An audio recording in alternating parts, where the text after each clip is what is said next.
Spider-Man shows have always been amazing, and watching them as a kid made me realize the true weight of being a hero, and the latest Spider-Man show has some big boots to fill from those shows, and yet it effortlessly does this with little problems, and I might even go as far as to say it does it better, and this week's episodes just prove that point. Let's talk about them.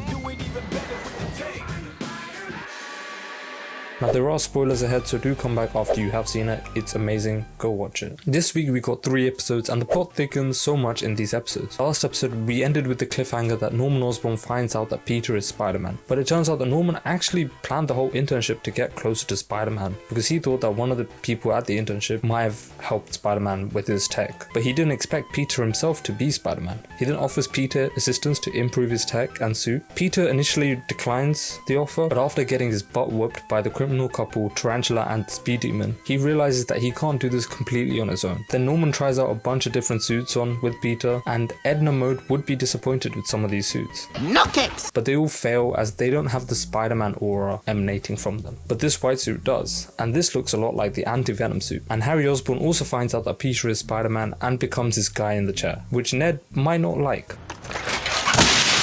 Now all of these bad guys in the city seem to have advanced tech, and this is very similar to what we see in Homecoming, but rather than the Vulture providing these tech, it's none other than our 8-legged fiend, Dr. Octavius himself. We see that a criminal named Myla buys some of this tech from Octavius to become the Unicorn and causes Peter some trouble, after she stages a prison breakout to free her friends, which just so happen to be the Chameleon and Rhino. But we do see that Peter's suit is fireproof, so that's a nice touch. Whilst all of this is happening, Lonnie also has a problem of his own. It turns out that his brother had found himself mingling with a crime boss known as Big Donovan, and in order to free his brother from this, he agrees to work for Big D, but that comes at the cost of his education and promising career as an NFL player. But after saving Big D's life from the Scorpion, he earns the nickname Tombstone, and that's where we finish. One thing I must say is that it's so refreshing to see a new villain being formed, and for them to spend time with the villain in the episodes as much as they do with Peter. This feels so good because we're so used to seeing Harry becoming the main villain or Norman Osborn being bad from the start, and so this feels like a nice change of pace compared to what we saw in the other shows, and it has me hooked.